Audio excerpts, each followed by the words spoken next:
together our efforts and our potential. If everything goes as planned, authorities want to institute reforms in the energy sector. This could be good news for consumers struggling to cope with the cost of maintaining electricity. Ibrahima Balde, Grts News. Combo Beach, one of the oldest hotels, began operations in the Gambia in 1983. 30 years on, the hotel marked 3 decades of business in the hospitality industry. GRTS's Mamadou Njai was at that colorful event, and he tells us more. On the beautiful white sandy beach of Kotu lies Combo Beach Hotel, a popular and lively hotel with desirable range of facilities. Well, Saturday was a memorable day for the hotel as it clocked 3 decades of existence. The event drew memory lanes back to this day when the hotel received its first guest in November 1983. Tourism in the 1980s was at its infancy, and the Gambia was viewed as an exotic destination visited only by adventurers, notably the Vikings from the Scandinavia. However, with time, Combo Beach Hotel with its Novotel logo became the magnet for tour operators. There was now a new sense of purpose, of service delivery, of feeling one belonged to the Combo Beach family. And this feeling was amply demonstrated with the unfortunate fire accident on New Year's Eve. The staff fought the fire to a standstill. The hotel guests stood side by side with the staff and fought the fire. We proudly acknowledge the staff of Combo Beach to be ambassadors of not only Combo Beach Hotel, but of the hotel industry in the Gambia. Combo Beach has been the proud recipient of Travel Life Award for Sustainability in Tourism for 3 consecutive seasons, 2007 to 2009, 2009 to 2011, and 2011 to 2013. Combo Beach has been in the forefront in the drive to make some medical services hitherto difficult to access within reach of the people most affected, with sponsoring the first ever mobile dental clinic, having offered free dental care to people in villages and smaller settlements, the length and breadth of the country. The celebration for the hotel's birthday was marked in style and graced by the Honorable Minister of Tourism and Culture, who attributed success to the tourism industry thanks to the enabling environment created by the government under the visionary leadership of the Gambian leader. Madam Job Njai recounted the numerous achievements registered by the hotel and congratulated both management and staff for a job well done. It is a great honor and profound pleasure that I stand here this evening to celebrate with you this historic moment in the annals of Combo Beach Hotel in particular and Gambian tourism in general.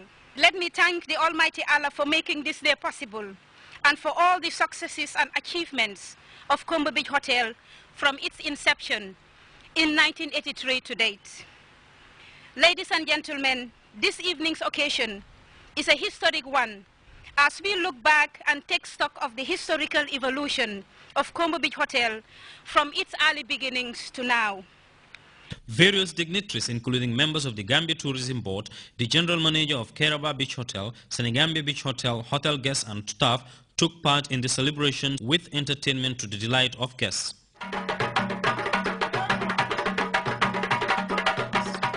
Mamadou Njai, GRTS. We'll be back with news from outside the Gambia after this break.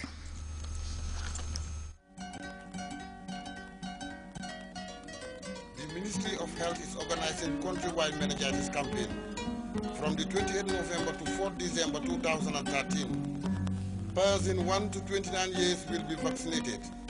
Go out to health centers, bantabas, schools, markets and junctions to get your dose. 1 dose is equal to 10 years protection. Dem leen ngeen pikiir du seytaan du jine jàngoro la suñu biir soo ko yëgee sa yaram bul toog di xaar ab diir di nga fagaroo ngeen faju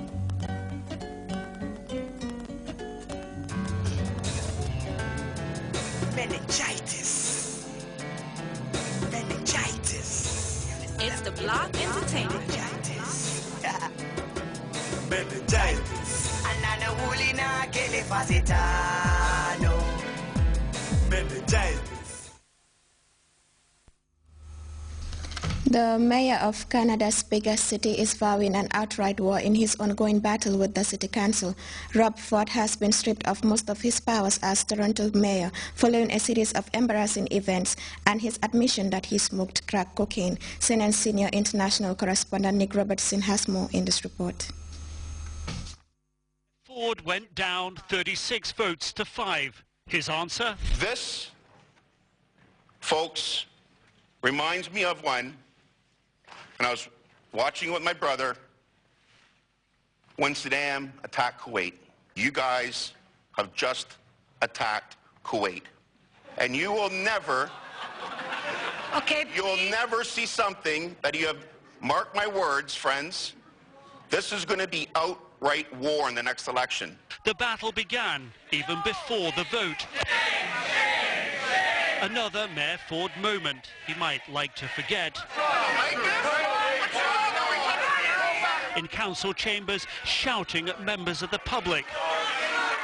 And then this, accidentally knocking an elderly councillor to the floor, not his finest hour. Mayor Ford, your time's out. Okay. Mayor Ford. In the battle to strip his powers, few in the council, except his brother Doug, on his side. What is happening today is an overthrow of a democratically elected mayor, illegally. This is what you see in third world nations. Ford Nation comes to Sun New, the mayor of mayhem, like you've never seen him before. The booze, the dope. You've heard the criticism and the councillors. Now tonight, I want you to listen to me. In a new talk show, creating his own world, Ford Nation. I want to thank my supporters for sticking with me. I guarantee you're going to see a change in the next few months.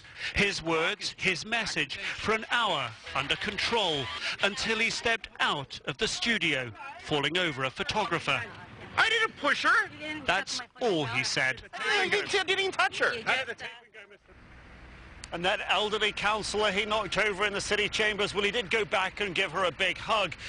But he can't really be looking around in all seriousness expecting forgiveness here. People have really given up on him. The lies, the drinking, the drugs, it's just all become too much for so many, at least in the council chamber, Pauline. A radical Sunni group is claiming responsibility for two powerful suicide bombings outside the Iranian embassy today. At least 23 people have been killed. The deadly blast that occurred in southern Beirut burnt out cars and damaged buildings. Iran's ambassador to Lebanon confirms an Iranian diplomat is among those killed. As CNN's Nick Pittin-Walls reports, Azam Brigade, a radical Sunni group, says it has carried out the attacks. Here after claiming responsibility for a number of minor-scale rocket attacks launched from Lebanon towards Israel, prescribed late last year by the United States as a terrorist group.